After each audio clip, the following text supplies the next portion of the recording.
Every company needs exposure to build its brand. For almost 25 years, Next Step Communications has been helping suppliers to the plastics industry get the exposure they need to gain recognition and gain market share. From award-winning advertising campaigns to public relations, email marketing, trade show support, and more, we have the expertise to take your brand to the next level. Contact us today to get started. Next Step Communications, spreading the word for plastics industry companies since 1996.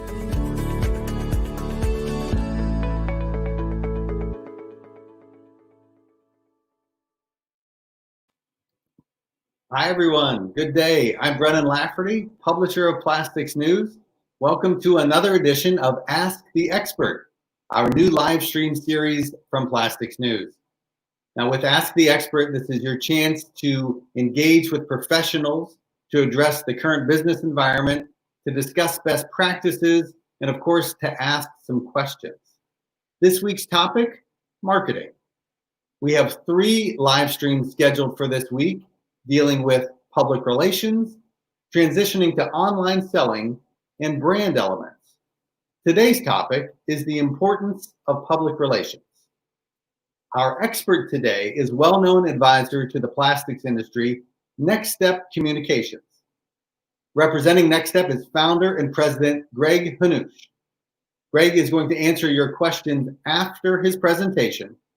Now, to submit a question, email pnevents@crane.com, or if you're watching the live stream on LinkedIn Live, Facebook Live, or YouTube, send your questions through those platforms. With that, I'll turn things over to Greg Hannoosh and Next Step Communications. Go get him, Greg. Thank you, Brennan. Thanks very much, and thanks to all of you for tuning in today to our presentation. I'm glad you could join us. Before we get started, I just wanted to say thanks to Plastics News and to Crane Communications for producing this series on marketing this week. It's been awesome. I don't know if all of you have tuned in to see Mary and Allison from Trefoil Group, who presented on Tuesday, and yesterday, Teresa Schell from Vive. They did a great job. Today, as you know, we'll be talking about public relations, about PR, and we're going to break our presentation down into 3 segments. First, we'll talk about what PR is. We'll define it, and we'll show some actual examples of real-world PR that is appearing in the industry publications. Then we'll transition into why PR matters. Why is it important to you and your company, and the value that it brings you. And then finally, we'll finish up with some information on how you can get it done. So thanks for joining us again. And I'm only going to speak for maybe 10 or 15 minutes. I know your time is valuable, so I'll be brief. I do want you, though, to think about questions you'd like to ask me. That's why we're here. So let me know. And with that, let's get started. So definition, what is PR? Let's start with that. The PRSA, which is the Public Relations Society of America, defines PR as a strategic communication process that builds mutually beneficial relationships between organizations and their publics. So that's great. That's a great definition of the overall meaning of PR. But it's very broad. And believe me, we don't have time today to discuss all of the things that PR is. So we've decided to drill down a bit on this presentation and show you the nuts and bolts of how to get your company's name out there in the industry press. And that's what we'll be focusing on today. So on our next slide, we'll show you, again, all of the things that PR is and can be. When you look at it, the term public relations, it means a lot of different things. Again, we're going to talk about press coverage and getting your message out to the industry press. But PR covers a lot of other areas, all important in marketing. One thing that I want you to note here is that you'll notice on this slide that the word advertising doesn't appear. And that's because advertising and PR are mutually exclusive. They're very different. And we'll get to that in a few minutes. But I want you to remember that as we go on, that PR and advertising are definitely not the same thing. So going forward on our next slide, you'll see some examples here of real world articles that are appearing in the last month or two in the plastics industry press. I'm sure some of you have questions about, okay, I know PR is important, but what types of news should we be sending out to the industry? What are the magazines and publications interested in? We can pretty confidently show you that these are some categories that they are always looking for. When you think about it, the industry publications publish weekly in the case of Plastics News, monthly in the case of many of the other magazines, and of course, all of the online content. They exist to give you the news. That's what they're doing. They're trying to send everyone news on what's going on in this plastics industry of ours. So product news is always very important. They're always publishing information on new products and services. Company news, that's a vague term, but it's an important term because what's happening at your company can be very often newsworthy. Customer testimonials, which are near and dear to my heart. I've always felt that customer testimonials are some of the best ways you can get PR out there to the industry. And it's the most valuable for your company in many cases. We'll talk about that in a couple minutes. And finally, thought leadership and technical papers. Technical papers, as you know, groups like Antec and the SPE and other professional societies are always looking for professional content and technical papers from experts in the industry. So in the next couple of slides, we're just going to drill down even deeper and show you specifics. So here's a product release. Okay, this is a typical example of a release that's been sent out on a new product that a company has provided to the industry. You should always do this. When you have a new product or service, whatever it may be, it's pretty simple to put together a one-page press release on that and send it out. And it's pretty, I would say, almost definite that most of the industry publications will pick it up and publish it. On our next slide, we'll show you an example of company news.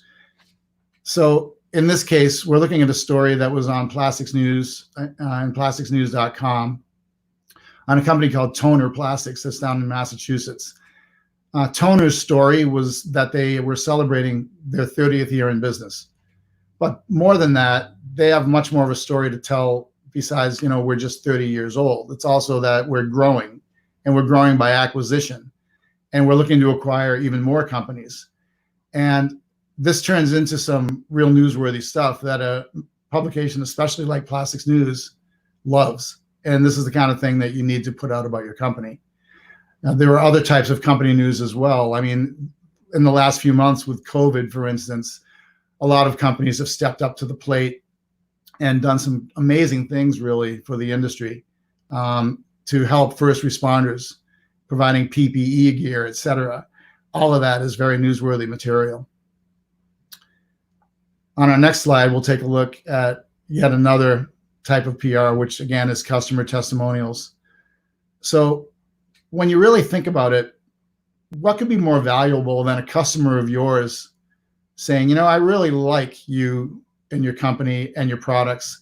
In fact, you've helped us out in many ways, and we're happy to work with you and put a story out in the press. That's fantastic. I mean, you've got to jump on these types of opportunities. In this case, there's a customer of a client of ours, Whitman Battenfeld, up in Vermont, that's been in the molding business for many years, using exclusively Battenfeld machines. Now, is it enough to say, okay, we love your products and we, would love to do a story? Definitely not. If they say, we're happy to talk about what's going on here, we have to get into the details. Because if we send a news release or a testimonial out to the press that isn't specific enough in talking about what the benefits are, it won't get published. So you have to drill down a little more with your clients and customers and say, well, what is it you really like about us? How have we helped you? Have our products helped you save money? Have they helped you increase your productivity?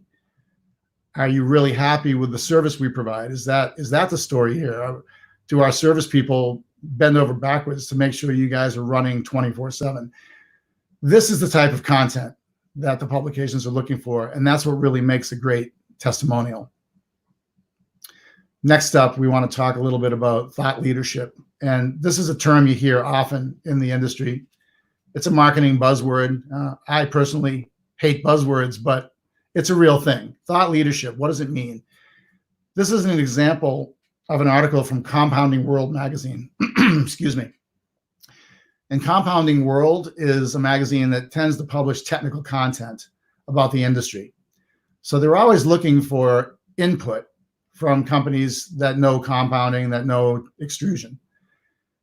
In this case, you see a story that's called Making More from Smaller Batches. What this is that they reached out to experts in the industry, asking them for their best practices on how they would recommend doing this. And if you have someone at your company that's technically knowledgeable and willing to share their input, by all means, contact the magazines and publications and let them know that. Because every time an editor or reporter is looking for a story that might be in your area of expertise, it behooves you and your company to make sure your name and input is included. So moving on, the next slide that we have here shifts gears a little bit. We're going to talk now about not what PR is, but why it matters and why it's so valuable to you and your company.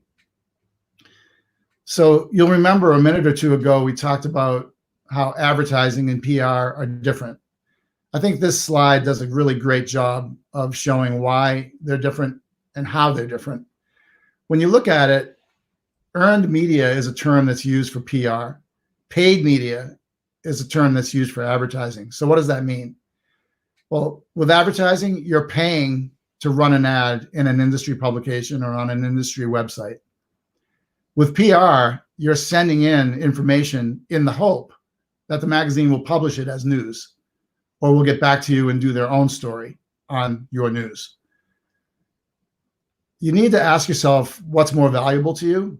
And believe me, I'm not here to badmouth advertising. We're an advertising and PR firm here at Next Step, and we produce a lot of ad campaigns for our clients. Advertising is very important for any marketing mix and for any company.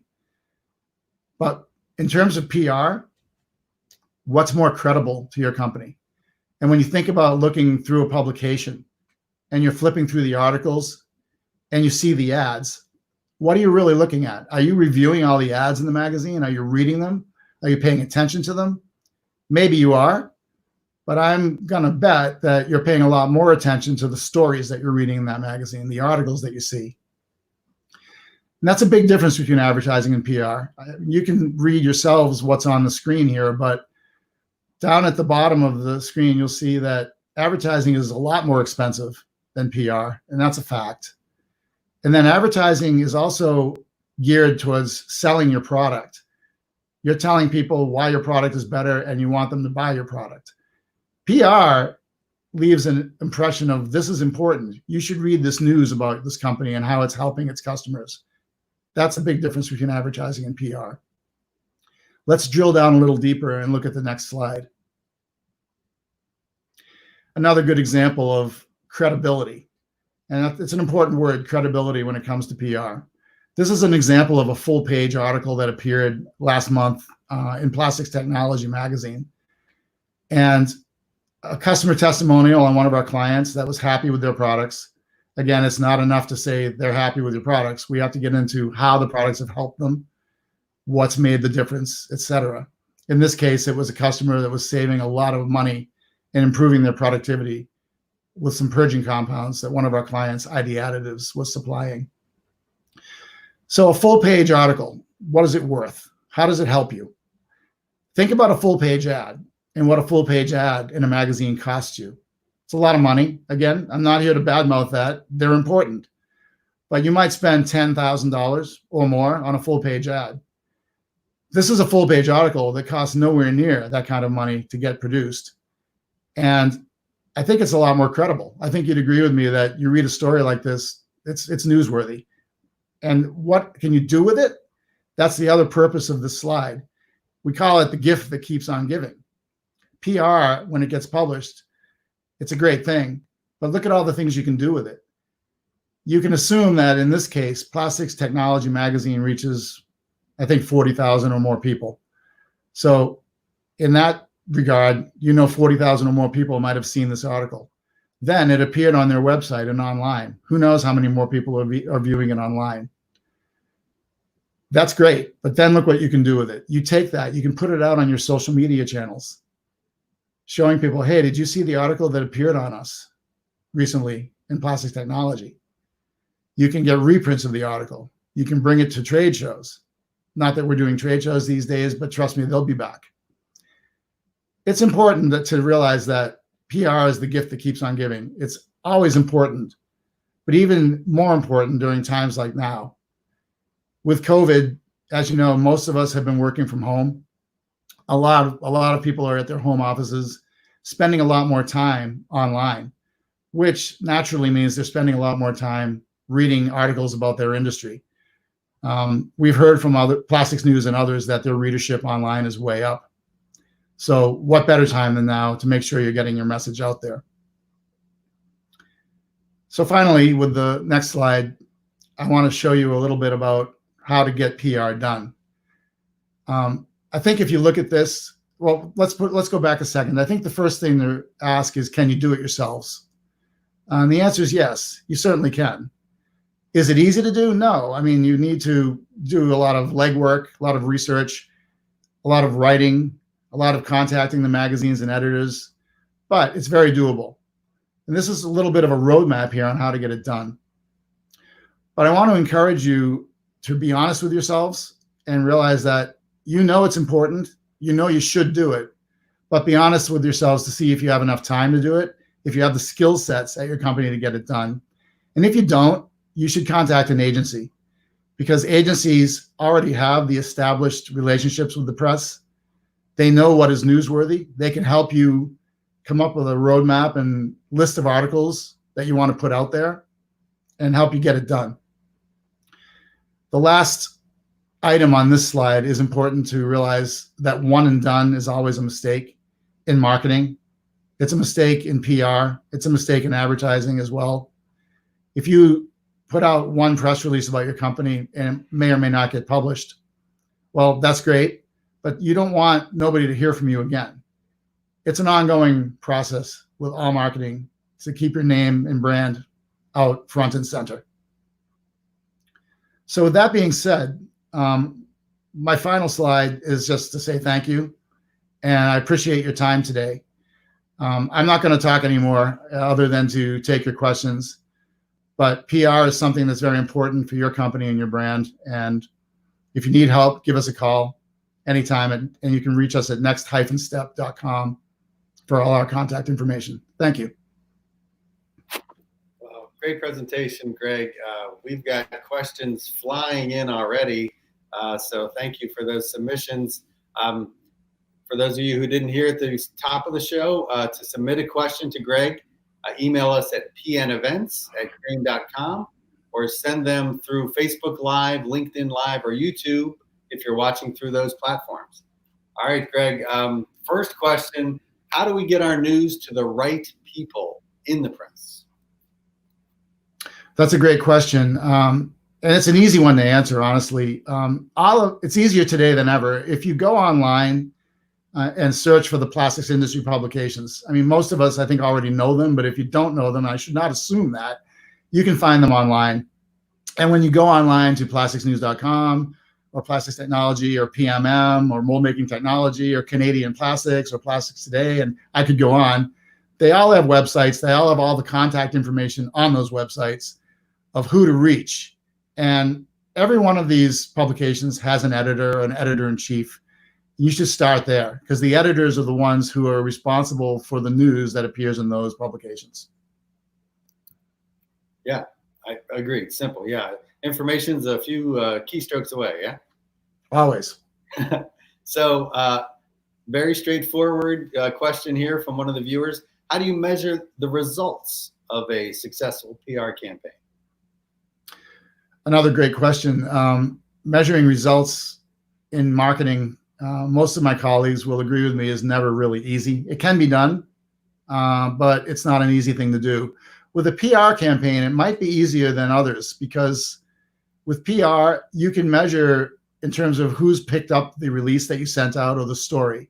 if we send a story out to the domestic press, or say North American press, US, Canada, Mexico, you can easily keep track of who published that story. But more than that, we love to know if our clients are getting any feedback from the story. We like to make sure that our clients ask when they get a lead, a phone call or an email, where did you hear about us? How did you find out about us? And they'll tell you, they'll say, oh, I saw your story in Plastics News that appeared last week, so I thought I'd give you a call. Or, I saw your ad online or something like that. That's the best way to measure, is to honestly ask for all of the leads that come into your company, where they heard about you and where they saw you. But for PR, for sending out a story, you can always measure the success of it just by how many times or where it's been picked up. Yep, true. So here's a question that's come in through email. Greg, in your experience in working with the different plastics publications, will they let a company review the final article before it goes into print or on the website? Yeah, the answer there is it depends. Sorry, I can't be more definitive about that. It does depend. I think each publication has their own policies about whether or not they let the group that sent the information in review it or not. It's always good to ask that. In fact, it might be good to ask it before you get started with any publication, because they'll tell you up front. If you have a problem with it, if you insist on reviewing the story before they publish it, and they don't do that as a policy, then you shouldn't do it. But I think that it's worth asking. And many of them will let you review it. In many cases, they don't want you making changes to the story that are sort of advertising in nature or promoting your product or company in nature. They're more interested in making sure it's technically correct. So if there are any mistakes in there technically about your products or services, they certainly want you to correct those. But again, the answer to the question is it depends. And you need to ask the editor of the publication if they'll let you review it or not. Yep. Yeah, and I think it's probably good to point out, you want to ask that question at the beginning of the process, not after the reporter has interviewed 3 people at your company and they're done. And then you say, can I read that now? Yeah, because if the answer is no, you've potentially wasted your time as well as the news organization. Exactly. You don't want any surprises there. And so it's always worth asking that question up front. For sure. Interesting question that's come in through email again. Have you seen any significant shifts in PR since COVID? And it continues, how are companies adapting during this time? So, yeah, good question. I think that I have not seen any significant shifts in PR since COVID. I think that other than, specific types of stories that, we as an agency have worked on and that we've also seen in the industry press related to COVID about how companies are responding to the challenges that are out there, that we have seen a lot of. But in terms of PR as a whole, no, I really haven't seen too many changes. I think that one thing worth mentioning is social media here, because social media is kind of its own animal when it comes to marketing.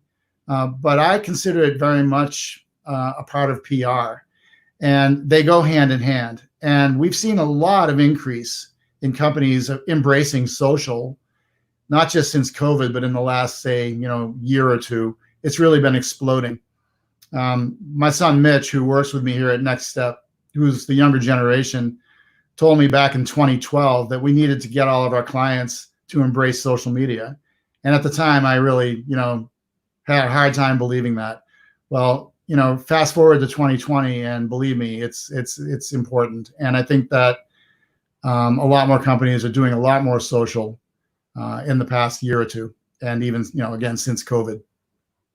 Yeah, for sure. Yeah, I mean, individuals within companies certainly have social media presences, and now most companies, it's now I'd say the exception when a company itself doesn't have a social media handle. So here's a similar question. Can you give an example, Greg, of a customer's successful PR campaign without naming them, and describe how they used PR to improve their business since COVID. Well, since COVID, that's a tough one because COVID's been around now for several months, but it's still evolving and still obviously affecting all of us. But a successful PR campaign since COVID. We have one client that I don't have to mention their name, but they have been really active and on the front lines of keeping their business up and running because they're an essential business supplying molding machines, robots, and auxiliaries to the plastics industry. And a lot of their equipment is used for medical equipment, PPE gear for first responders, et cetera. And talk about a challenge because they've had to keep their employees safe while at the same time keeping product up and running, going out the door, and servicing their customers remotely. We've done some PR with them that they've done some great work with a company in Ohio, Pragmatic Manufacturing is their name, that had to do some molding of equipment for face shields. And they had to do it in a hurry. And what a story it was. The company that provided them with the mold turned it over in about a day or two, which would normally be weeks. Pragmatic picked up the mold, hung it on their machine, and spent the whole night getting it up and running. So by morning, they were making parts. Our client was supporting them remotely, looking at video, helping them tweak the process so they could increase their cycle times, et cetera. That's great stuff. And to all of you out there listening, a lot of you are with companies that are doing similar things. And that's a story that the press is always looking for. So if there's anything you've done to help your customers during the COVID crisis, by all means, put it down on paper and get the news out there. Yeah. As you say, there have been so many stories and examples of those quick turnarounds, of those companies who've played such an integral part in helping hospitals around the country in the plastics industry. So lots of good news out there despite what we're all dealing with. Greg, here's a question. You were talking about Mitch in 2012 and social media. What are some quick tips to use when posting to social media as it relates to PR? Sure. I'm not going to talk in detail about social because I'm not an expert, although we do a lot of social for ourselves and for our clients. But our social is more from a PR standpoint. What that means is, again, go back to the meaning of PR, and PR is getting your news and your information out there to the industry press. What I would encourage all of you to do is make sure the editors of the industry magazines are connected to you on social. Look them up, find them on LinkedIn, find them on Twitter, Facebook, any of the platforms, connect with them. And then you know that when you put something out on social, you know that they're seeing it or they're on your distribution list. So that's critical. Anything that you put out that's a news release or story, you have to put out on social as well. And anytime a story appears about you in the industry press or somewhere, that needs to go on social with a link. And the more of this that you do, the more traffic you're going to get, the more engagement you're going to get. And it's all hand in hand. So PR and social are really, they do go hand in hand. I think I know the answer to this one, but here's a question that came in through email. Does a self-post on LinkedIn about our new product have the same effect and impact as that information appearing in one of the industry publications? That's an easy one. The answer is God, no, absolutely not. You put it on social media, that's great, but who's going to see it? How many people are you connected to? What is your audience? Ask yourself that. If you're on Twitter and you have 200 or 300 followers, great. But if that same product release appears in Plastics News, it's just gone out to 47,000, or Brennan, you correct me, whatever the circulation is these days for Plastics News.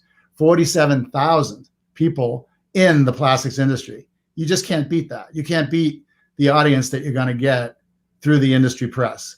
And again, those articles appear not just in print, but online. And when they appear on plasticsnews.com or any of the other industry media websites, that's an audience that you just can't get with your own social. Yep, you're right on the money there. I was going to inflate the number, but that wouldn't be right. I think this might be our last question, Greg. And thank you again to all the people who've submitted. How long should my press release be? What is the sweet spot? Yeah, I think a lot of people have told me over the years, can you keep it to a page? And the answer is usually no. I don't like to go on for too long on a press release because you can get too wordy and the editors are pressed for time. I like to say keep it to 2 pages or less if you can. And that's for a press release. Again, look at something like a testimonial or company news, like some of the examples we showed you earlier. If you're writing those up, they can go longer than 2 pages because it's not a straightforward press release. But if you're sending a release out about a product or service that your company is launching, to me, 2 pages or less is kind of the sweet spot. And let me mention, I think I neglected to say this earlier, and Brennan, you actually reminded me of this earlier, that photos and images are critical, absolutely critical to send out with your press. It helps you get published when you have good images and good photos to go along with your story. So not only do you need to write a compelling story with a press release or article, you really need to have good images and photos to go along with it. Yeah, 100% agree. And to accentuate your point, not only are you more likely to have something picked up if you have some good art with it, as we would say in the newsroom. When that story is published, you're more likely to get eyeballs on that story because that's the purpose of the photographs, is to grab someone's attention. So much more compelling than just looking at a block of text. So, Greg, any parting words of advice for our viewers out there on the important topic of public relations? Well, I think that PR is important for all of you and for your companies. I hope that we've made that point today. I think that it's, again, I mentioned earlier, I call it the gift that keeps on giving. And I really believe that. I think PR is something that is so valuable for your company. And I'm a believer in it. I've done it my whole career. And I think that every company can benefit from it. One thing that was on the slide about how to get it done that I just wanted to go back to for a second was you need top management's buy-in if you're going to implement a PR campaign. And we've seen over the years certain clients that say, we really like to keep a low profile. We don't really want to boast about what we're doing here. We don't really want to put our name out there. Well, you need to respect that. And if that's the case, then you need to let it go. If the management of your company doesn't want to promote the company through PR, then move on. I can tell you how valuable it is, and I can tell you it's a good idea to do it. But before you get involved with it and start going down that path, make sure everybody's on the same page and is supportive of what you're trying to do. Yeah, couldn't agree more. Yeah, I was contacted recently by a marketer, and we were all set to move forward with the story. And at the last minute, she hadn't gotten permission from the top person in the company. So we hit the pause button on that. So that's a great point. Yeah, it happens more often than you think. So again, make sure everybody's on the same page. Yeah, amen. Well, thanks for sharing your insights today, Greg. Always a pleasure. To those of you watching, if you want to reach out directly to Greg, please email him at the address on the screen. I know he would be anxious to talk to you. My thanks to Greg Hannoosh and Next Step Communication for the importance of PR today. My thanks to you for joining us at Ask the Expert. We hope you enjoyed our marketing series featuring Next Step, Vive Marketing, and the Trefoil Group. And I hope you will join us the week of July 27th for our next series on sustainability and the circular economy. Until then, I'm Brennan Lafferty. Thanks for watching Ask the Expert with Plastics News.